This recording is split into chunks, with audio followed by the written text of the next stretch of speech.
მენატრება ხორცი წვრიანი საჭმელი მენატრება აღარ შემიძლია უნარი აღარა მაგრამ აი ძალა აღარა მაგრამ თქვა მოკე რამე შეერივა და რა მგდა ძალიან შეერივა მენატრება აი ხილი ხორცი რაღაც შვილები არა ვერ გავაჩინე ძალიან უბედური ქალი ვარ ცხოვრებაში კარგი არაფერი არ ვინახია არაფერი არავინ არ აყავს მე უფალი მყავს ჩემგვე ბებო როგორ ფიქრობთ შვილები რომ ყოლოდათ როგორ იქნებოდა დღეს თქვენი ცხოვრება აი ცხოვრება მეკნებოდა ესე არ დავიტანჯებოდი და ესეთ უბედურობაში არ ვიქნებოდი ფეხმოტეხილი ზინაიდა ბებო ასევე ავადმყოფ მეუღლესთან ერთად უფასო სასადილოში მიდის ური და 1 კილალობიო სწორედ ეს იქნება დღეს მოხუცების საუსმეც სადილიც და ბახშამიც ხორციან წვნიანსა და ხილზე კი უიმედოდ მაგრამ მაინც იოცნებებენ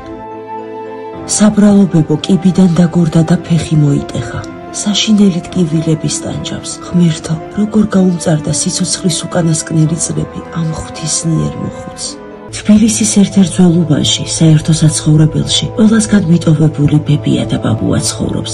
საბრალო კაც შაქრიანი დიაბეტი აქვს, ზინაიდა ბებოს კი ასთმის რთული ფორმა, ასევე გულის სერიოზული პრობლემები. ძვირადღირებული წამლებისთვის პენსიის ფული არ ყოფნით, ჭერიდან წვიმა დასდით, სიცივისგან კი ფანჯარაზე აკრული პოლიეთილენის პარკი იცავთ. ცხელი ჩაი რომ დალიონ, ამის შესაძლებლობაც კი არ აქვთ, რადგან ამნესტიან ოთახში არც გასქურა და არც გამათბობელია. სასოწარკვეთილმა მოხუცებმა ჩერნოვეცკის ფონდს მოგმართეს იმ იმედით, რომ ღვთისნიერი ადამიანების გულებში შეახწევდა მათი გაუსაცლისი ტანჯვა.